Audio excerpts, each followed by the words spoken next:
Hi guys, I am Aisha and today as you can see that I have some kind of notes in front of me. As you can see कि ये first year commerce group के notes हैं, ठीक है, and ये POC यानी principles of commerce के notes हैं मेरे पास। मैंने मैक कॉलेजिएट से नोट्स लिए थे क्योंकि मैं भी वहीं की स्टूडेंट हूँ। सो आज का जो टॉपिक है हमारा है qualities of a good businessman, ठीक है, जिसका मतलब है कि वो गुड क्वालिटीज़ जो एक बिजनेसमैन के अंदर होती हैं या वो क्वालिटीज़ जो एक गुड बिजनेसमैन के अंदर होनी चाहिए, ठीक है। तो जिसने ये पढ़ा हुआ है तो उसको पता होगा कि ये कितना इंटरेस्टिंग टॉपिक है, एंड जिसने नहीं पढ़ा है उसके लिए तो ये वीडियो बहुत ही इंटरेस्टिंग होगी। एंड जिसने पढ़ लिया है फिर भी उसको कन्फ्यूजन्स है, तो आज की इस वीडियो में मैं आपकी सारी कन्फ्यूजन्स दूर कर दूँगी, आई प्रॉमिस, ठीक है। तो चलें शुरू करते हैं। चलें जी शुरू करते हैं। ये हमारा है qualities of a good businessman, ठीक है। चलो अब हम शुरू करते हैं। ये हमारा लिखा हुआ है पेज नंबर 3 पर, ठीक है। अच्छा जी, तो है लिखा हुआ है in order to be a successful businessman a businessman has some qualities that make him successful. चलें, इसका मतलब है कि एक सक्सेसफुल बिजनेसमैन बनने के लिए एक बिजनेसमैन के अंदर वो क्वालिटीज़ मौजूद होती हैं जो उसे सक्सेसफुल बनाती हैं, ठीक है। क्योंकि अगर आपको एक सक्सेसफुल बिजनेसमैन बनना है तो आप अगर इन क्वालिटीज़ को पढ़ते हैं या फिर अगर आपके अंदर ये वाली क्वालिटीज़ मौजूद हैं तो आप एक गुड बिजनेसमैन बन जाएंगे। चलिए देखते हैं कौन कौन सी क्वालिटीज़ हैं। चलिए जी, अब आप देख सकते हैं कि आपके सामने लिखी हुई हैं क्वालिटीज़, और भी हैं लेकिन अभी जो है हम ये पढ़ेंगे, एंड अभी इसके बाद जो है हम बाकी कंटिन्यू करेंगे। तो अभी जो 3 हैं हम उनको स्टडी करेंगे। सबसे पहली है रिस्क एज्यूमिंग, जिसका मतलब लिखा हुआ है लाइक फर्स्ट लिखा हुआ है risk refers to loss, damages और इंजरी, ठीक है। पहले मैं पूरा पढ़ लेती हूँ फिर मैं आपको लाइन बाय लाइन या फ्रेज बाय फ्रेज समझा दूँगी, ठीक है। लिखा हुआ है risk refers to loss, damages और injury. The businessman should be a well risk assumer so that he can able to overcome crucial situation and efficiently handle them। तो इसका मतलब हुआ कि रिस्क एज्यूमिंग, ठीक है, रिस्क एज्यूमिंग का मतलब होता है वो बंदा जो कि रिस्क ले सके, ठीक है। तो है सबसे पहले लिखा हुआ है रिस्क का मतलब क्या होता है। Risk refers to loss, damages और इंजरी, ठीक है। इसका मतलब है कि रिस्क का मतलब होता है आपका किसी चीज़ को खो देना, किसी चीज़ का नुकसान या फिर चोट आ जाना, ठीक है, इंजरी। फिर लिखा है the businessman should be a well risk assumer so that he can able to overcome crucial situation and efficiently handle them। इसका मतलब है कि बिजनेसमैन आराम से रिस्क ले सकता हो ताकि वो किसी भी क्रूशियल सिचुएशन, ठीक है। अब आप देख सकते हो कि यहाँ पे वर्ड दिया हुआ है क्रूशियल सिचुएशन। इसका क्या मतलब होता है, किसी भी तरह की बुरी सिचुएशन, तो वो किसी भी तरह की बुरी सिचुएशन को ओवरकम कर ले और उसको आराम से एफिशिएंटली, ठीक है, एफिशिएंटली आराम से हैंडल कर ले, ठीक है। ये इसका टोटल मतलब हुआ है कि उसके अंदर पहली क्वालिटी ये वाली रिस्क एज्यूमिंग होनी चाहिए। सेकंड क्वालिटी हमारी है गोल्स ओरिएंटेड, ठीक है। अच्छा, अब इसके अंदर लिखा हुआ है he should be a one who has the ability of achieving the desired goals. The goals में may be profit, image, goodwill, service, leading the customers, etc. If the goals are not set, then the business cannot survive। इसका मतलब हुआ he should be the one who has the ability of achieving desired goals। इसका मतलब ये हुआ कि उस बंदे के अंदर, जो गुड बिजनेसमैन है उसके अंदर ये एबिलिटी होनी चाहिए, लाइक अपने जो उसका डिज़ायर्ड गोल है, लाइक हर किसी का एक अपना अपना गोल होता है, तो उस बंदे के अंदर अपना डिज़ायर्ड गोल अचीव करने की एबिलिटी होनी चाहिए, ठीक है। उसके बाद है द गोल्स में भी गोल्स क्या क्या हो सकते हैं, प्रॉफिट हो सकता है कि कोई भी बिजनेसमैन जो है वो अपनी कंपनी का, अपनी जो भी उसकी बिजनेस ऑर्गेनाइजेशन है उसका कभी भी लॉस नहीं चाहेगा, हमेशा उसका प्रॉफिट चाहेगा वो। सो उसका जो है प्रॉफिट, इमेज, वो अपनी इमेज के बारे में सोच सकता है या अपने बिजनेस की इमेज के बारे में सोच सकता है, गुडविल कि उसके लाइक उसकी बिजनेस के साथ हमेशा अच्छा हो, कभी बुरा ना हो, लॉस ना हो, ठीक है, उसकी बिजनेस की सर्विस अच्छी लगे, लीडिंग द कस्टमर्स, लाइक वो कस्टमर्स को आराम से लाइक उस पर लीड करे या उनका बिजनेस जो है अच्छी तरह चल सके, ठीक है, ETC और बाकी चीज़ें। If the goals are not set, अगर गोल्स नहीं बने हुए, then the business can not survive. Like आपने तो देखा ही होगा कि हम बोलते हैं ना कि हर एक चीज़ करने के लिए उनका एक गोल होना ज़रूरी है।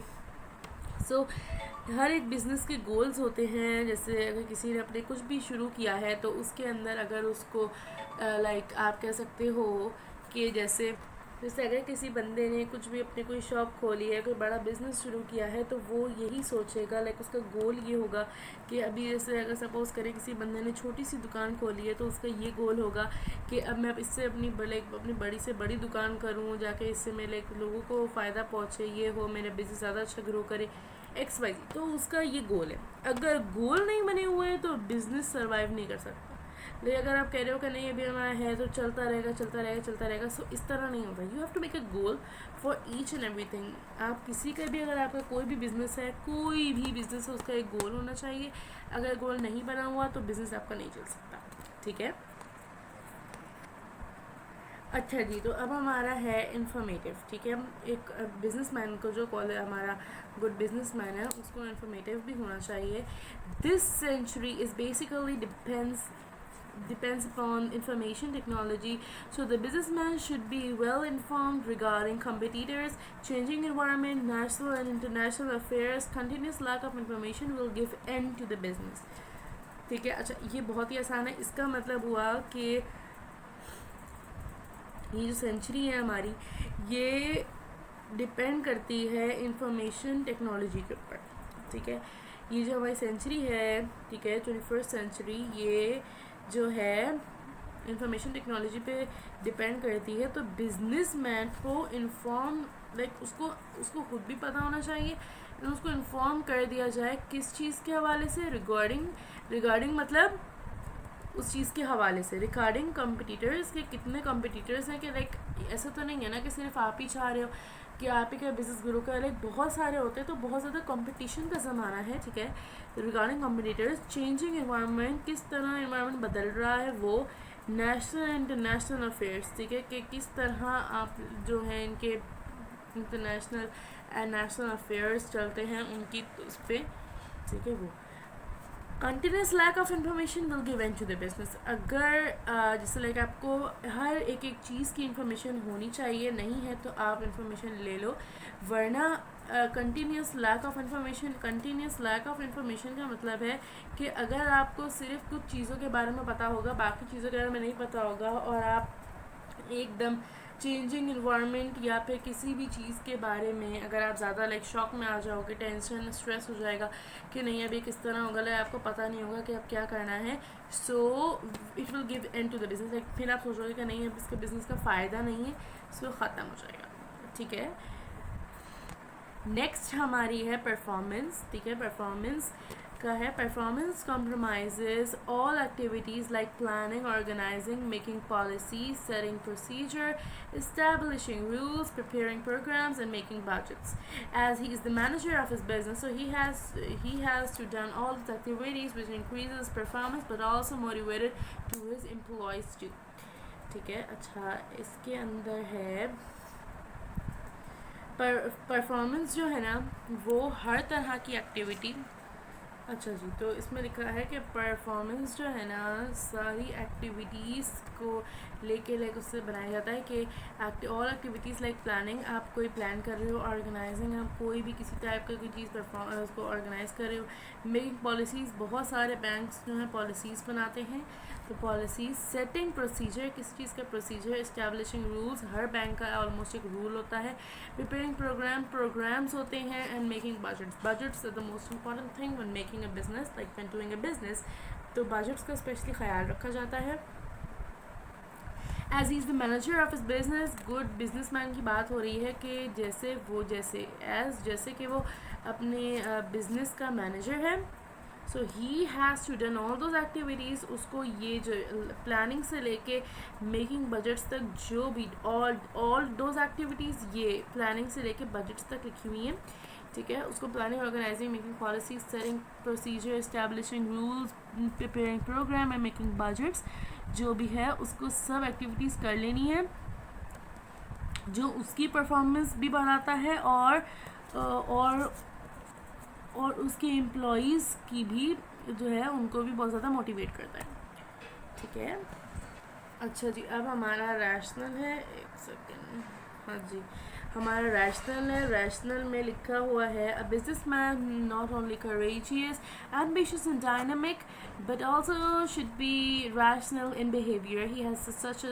He has a great control on his emotions, that is not show sudden feelings like anger, sorrow and joy, ठीक है। अच्छा, इसका है लिखा हुआ है कि बिजनेसमैन जो है ना सिर्फ करेजियस नहीं होता, एम्बिशियस, उसका कोई एम्बिशन होता तो सिर्फ उसका एम्बिशन नहीं होता, जब उसका कोई डायनामिक नहीं होता, लेकिन वो अपने बिहेवियर के साथ भी रैशनल भी होता है, ठीक है।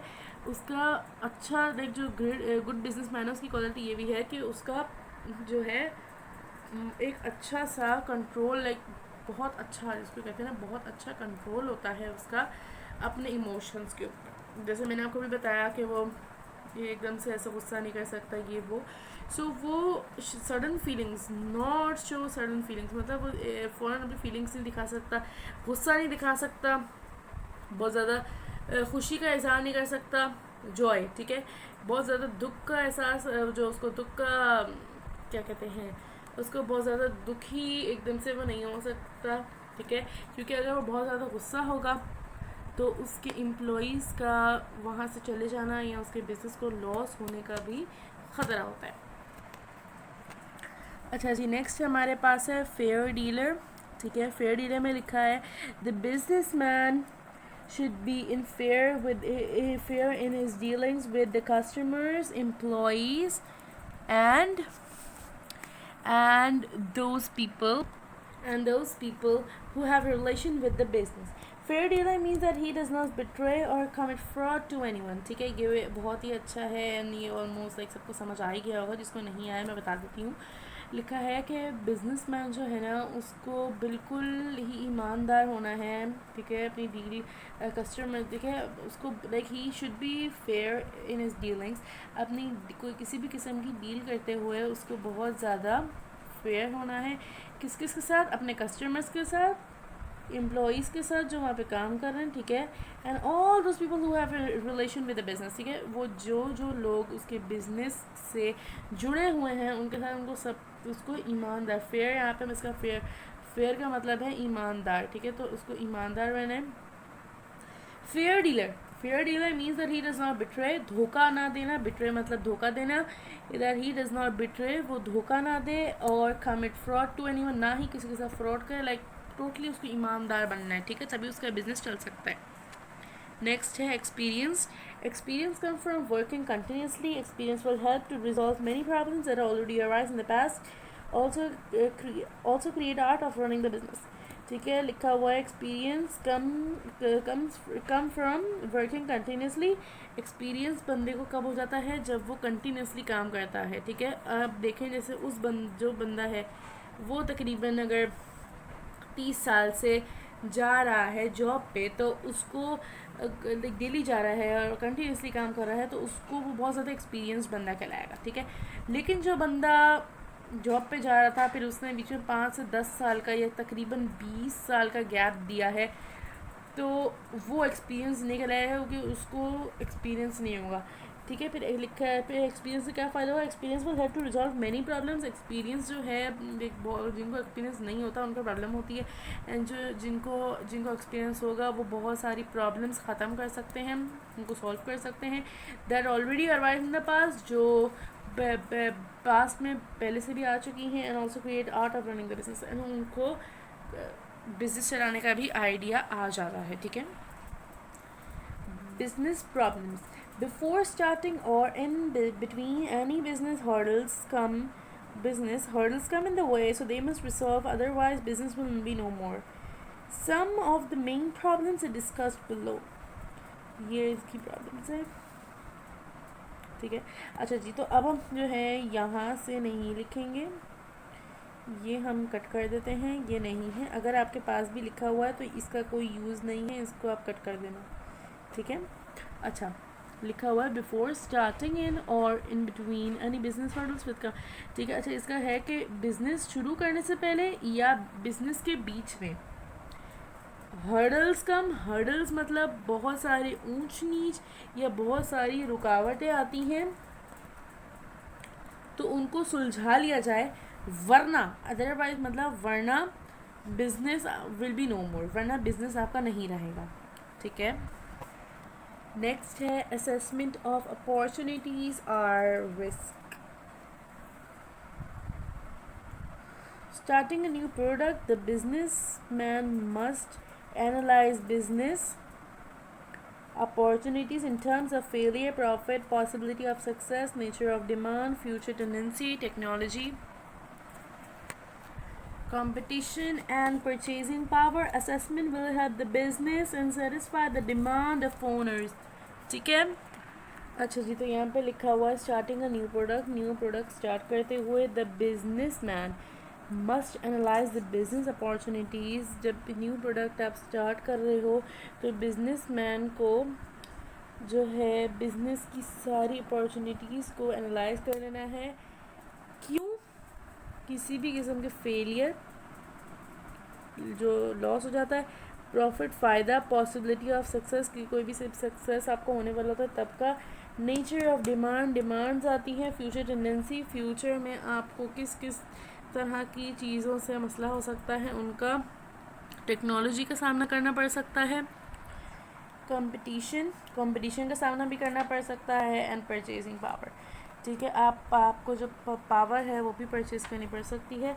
Assessment will help the business and satisfy the demand of owners, ठीक है। अगर आप, ठीक है, असेसमेंट जो है ना वो बिजनेस की, ठीक है, और डिमांड, ओनर्स की जो डिमांड है उनको सेटिस्फाई कर देगी, ठीक है। अब आते हैं अपने नेक्स्ट टॉपिक के ऊपर जो है नेचर ऑफ बिजनेस, ठीक है।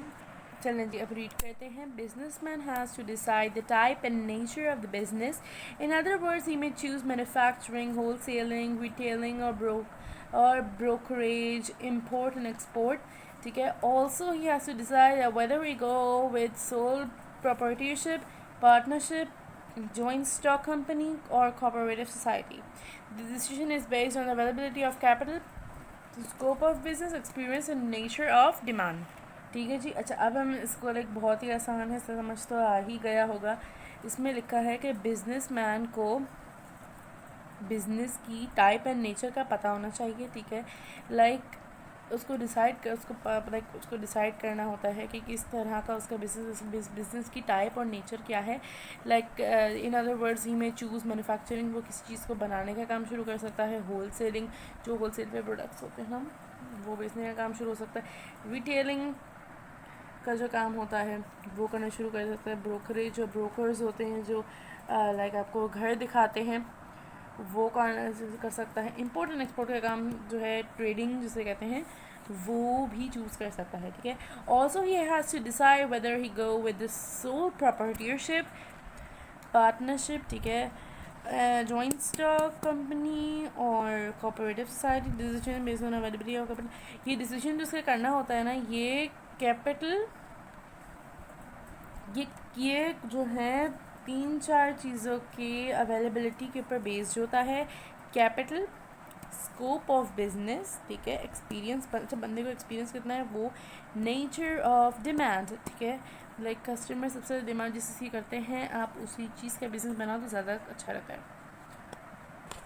चलिए जी, अब हमारा आता है फाइनेंस। फाइनेंस तो आपको पता होगा बहुत इंपॉर्टेंट है। Finance is the life blood of business, देखिए जैसे मैंने बताया था, लाइफ ब्लड मतलब जो आपका ब्लड होता है उस इतना इंपॉर्टेंट होता है बिजनेस के अंदर, ठीक है। This finance includes capital, loan, एक सेकेंड, लोन, हाँ जी, लोन एंड रिटेन्ड अर्निंग्स, ठीक है। Finance is use for purchasing merchandise and other assets, also paying डेप्ट and wages and other expenses, ठीक है। अच्छा जी, इसका मतलब है कि जैसे फाइनेंस करने का बताया था, finance is a life blood of business. जितना ब्लड इंसान की ज़िंदगी में इम्पॉर्टेंट होता है उतना ही बिजनेस होता है, उतना ही आई एम सॉरी उसके अंदर जो है उतना ही बिजनेस के अंदर फाइनेंस इम्पॉर्टेंट होता है, ठीक है। अच्छा जी, this finance includes capital, loan. Capital हम कहते हैं ओनर्स इक्विटी को, ठीक है। ओनर का जो प्रॉफिट है उसे कैपिटल कहते हैं, आपने अकाउंटिंग में पढ़ा होगा। Loan liabilities and retained earnings, ठीक है, जो आप अर्न कर रहे हो। Finance is use for purchasing merchandise and other assets. Merchandise का मतलब होता है जो चीज़ें आप लाइक सबसे पहले हम एक मर्चेंडाइज का भी वही मतलब होता है वो जो एसेट का होता है, ठीक है। एसेट का भी लाइक मर्चेंडाइज, तकरीबन लाइक मर्चेंडाइज जो है वो एसेट का ही दूसरा वर्ड है, ठीक है। एसेट का मतलब क्या होता है, लाइक अगर आपने अकाउंटिंग पढ़ी है तो आपको ऑब्वियसली पता ही होगा, जो चीज़ें हम बिज़नेस शुरू करने के लिए बनाते हैं उसे हम एसेट्स कहते हैं, ठीक है। तो ऑल्सो पेइंग डेप्ट, ठीक है। फाइनेंस जो है वो आपका कर्जा जिसे कहते हैं डेप्ट वो पे करने के लिए, and wages and other expenses. Wages मतलब सैलरीज पे करने के लिए, एंड अदर एक्सपेंसेस, और जैसे ट्रांसपोर्ट एक्सपेंस होता है आपका, रेंट एक्सपेंस होता है, वो भी पे करने के लिए आपके फाइनेंस ज़रूरी है। अच्छा जी, अब हम चलते हैं नेक्स्ट के ऊपर, labour problem. In larger business, greater number of laborers are required. Labor are classified into three groups. Skilled labor includes high qualified people like doctors, chartered accountants, MBAs, etc. Semi-skilled labor includes like ये आपकी types हैं, ये आपकी first type है, ये आपकी ये first type है आपकी, ये सेकंड टाइप है आपकी, एंड ये आपकी थर्ड टाइप है, ठीक है। अच्छा जी, तो अब आपका सेकंड वाला जो है semi skilled labour includes technical peoples like mechanics, book keepers, clerks, ETC. फिर थर्ड आता है आपका अनस्किल्ड लेबर इंक्लूड्स, ये देखिए ये आपका फर्स्ट है, ये सेकंड है, ये थर्ड है, ठीक है। Includes porter, diggers, peons, servants, ETC, ठीक है। ये बहुत ही आसान है, आप लोगों को समझ आ गया होगा, मैं बता देती हूँ, ठीक है। Larger business, in larger business मतलब बड़े बड़े बिजनेस जो होते हैं ना उनके अंदर, मैंने जूम कर लिया, ठीक है। उनके अंदर जो है आपको ज़्यादा नंबर के लेबर मतलब मजदूर या ज़्यादा नंबर के लोग रिक्वायर्ड होते हैं, ठीक है। लेबर की 3 क्लासिफिकेशंस होती हैं, लाइक एक ही तरह के लेबर नहीं होते, ठीक है, बहुत सारे किस्म के होते हैं। स्किल्ड लेबर जो जिनको बहुत ज़्यादा तालीम याफ्ता होते हैं उन वो क्या करते हैं, हाई क्वालिफाइड पीपल जिनको बहुत ज़्यादा हाई क्वालिफाइड होते हैं, लाइक उनको कहते हैं डॉक्टर, चार्टर्ड अकाउंटेंट, MBAs, ये तीनों जो हैं बहुत ज़्यादा जो हैं हाई क्वालिफाइड होते हैं। सेमी स्किल लेबर जिनको थोड़ी कम होती है क्वालिफिकेशन उनकी, तो उनको कहते हैं लाइक मैकेनिक्स होते हैं, बुक कीपर्स होते हैं, ठीक है, और क्लर्क्स होते हैं। अनस्किल्ड लेबर जिनके अंदर बिल्कुल भी जिन्होंने किसी किस्म की तालीम हासिल नहीं की होती है उनको कहते हैं पॉटर, डिगर जो लोग खुदाई करते हैं, पियोन्स वो जो ऑफिस में होते हैं, आई गेस, सर्वेंट्स कहते हैं नौकर्स को, ठीक है, इसी वो लोग होते हैं सबके थर्ड वाले, ठीक है।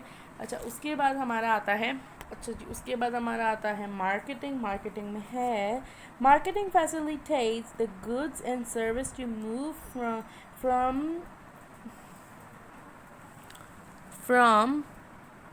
हाँ जी from producer to consumer, also the promotion of the goods in order to attract customers and increase the demand of the goods, ठीक है।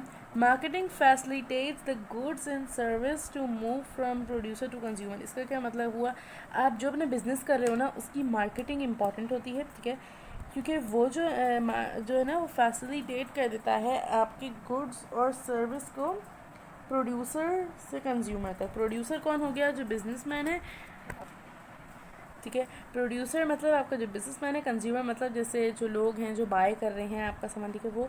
Also the promotion of the goods, पर आपके मार्केटिंग करने से, ठीक है, जो पैम्पलेट्स वगैरह लोग बांट रहे होते हैं, इसका क्या मतलब होता है कि वो अपनी मार्केटिंग कर रहे हैं, एंड ठीक है,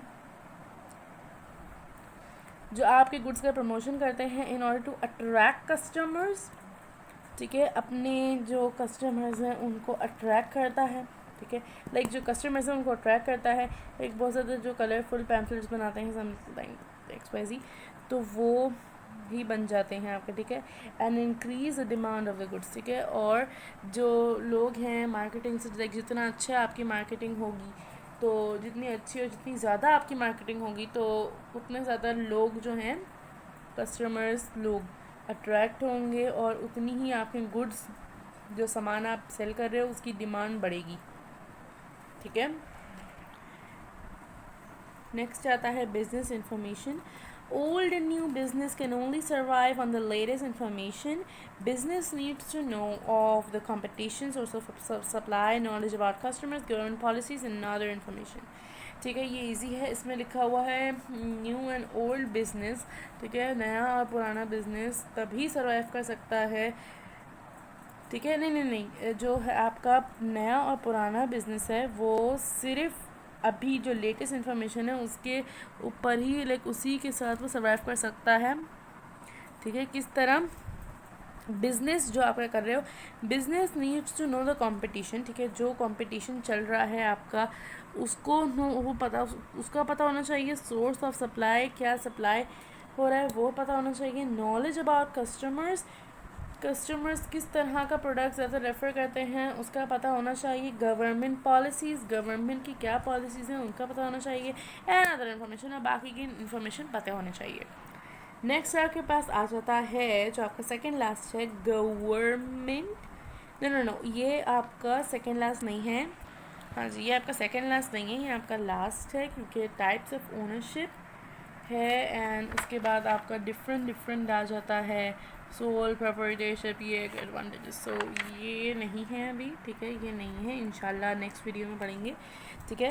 अभी से सिर्फ हम यहाँ पे एक्स बना देते हैं, क्रॉस बना देते हैं, अभी तक हमारा सिर्फ यहीं पे है, ठीक है। Government policies are sometimes encouraging or discouraging. The businessman should do such business in which the policies are in favor of him. These policies comprise These policies compromise incentives, loans, tax exemptions and others, ठीक है। ये बहुत ही आसान है and बिल्कुल सही, बिल्कुल reality के हिसाब से है। गवर्नमेंट पॉलिसीज़ जो हैं, बताया हुआ है कि गवर्नमेंट पॉलिसीज़ जो हैं समटाइम्स जो है मोटिवेटिंग, आपको लाइक मोटिवेट करती हैं, इंकरेजिंग होती हैं बहुत ज़्यादा, और कभी कभी लाइक अच्छी नहीं होती, जो अच्छी नहीं लगती डिस्करेजिंग होती हैं, ठीक है। The business man should do such business in which the policies, ठीक है। तो यहाँ पे है the businessman should do such business in which the policies are in favour of him, ठीक है। जिसका क्या मतलब हुआ, बिजनेसमैन को वो वाला बिजनेस करना चाहिए जिसके अंदर पॉलिसीज़ जो हैं गवर्नमेंट की वो उसके फेवर में हो, ना कि वो डिस्करेजिंग हो, इनकरेजिंग हो, ठीक है। These policies compromise incentives, loans, tax is exemptions and others, ठीक है। इसका क्या मतलब हुआ कि, ठीक है, इसका मतलब हुआ कि ये जो पॉलिसीज़ हैं ये आपकी इंसेंटिव, लोन्स वगैरह सबको जो है अच्छा कर देती हैं, कॉम्प्रोमाइज़ कर देती हैं, ठीक है। सो गाइज़ मैंने आज आपको quality of a good businessman के बारे में पढ़ाया, ठीक है। मैंने आई होप कि मैंने आपको हर तरह की जो आपकी कन्फ्यूजन थी वो मैंने दूर कर दी होगी, ठीक है। प्रिंसिपल्स ऑफ कॉमर्स है, ठीक है। आई होप मैंने आपकी सारी जो हैं जितनी भी आपकी कन्फ्यूजन्स थी, सारे कॉन्सेप्ट मैंने आपका क्लियर कर दिया होगा, ठीक है। एंड जो है आपको आई होप समझ आया होगा, अच्छे से आप समझ गए होंगे, कॉन्सेप्ट क्लियर हो गया होगा। So guys it's time to end the video, ठीक है। इंशाल्लाह हम अपनी नेक्स्ट वीडियो में मिलेंगे, and next time I promise मैं किसी मज़ीद इंटरेस्टिंग चीज़ के साथ आपके पास आऊँगी जिसकी स्पेशली बहुत ज़्यादा नीड होगी, ठीक है। एंड जो है अभी के लिए आप मुझे इजाज़त दीजिए, ठीक है। एंड मेरे चैनल को सब्सक्राइब करना बिल्कुल मत भूलिएगा, and also what you need to do is कि if you find this video useful, so just hit the bell icon कि आप मज़ीद इस तरह की वीडियोस, यूज़फुल वीडियोस से अगर आप जब भी आए तो आप उससे नोटिफाइड हो जाएं। एंड अगर आप इसको आपको यूज़फुल लगी हो तो लाइक ज़रूर कर दीजिएगा, ठीक है। ठीक है, एंड अब हम मिलेंगे अपनी नेक्स्ट वीडियो में, ठीक है। तब तक के लिए अल्लाह हाफिज़, टेक केयर।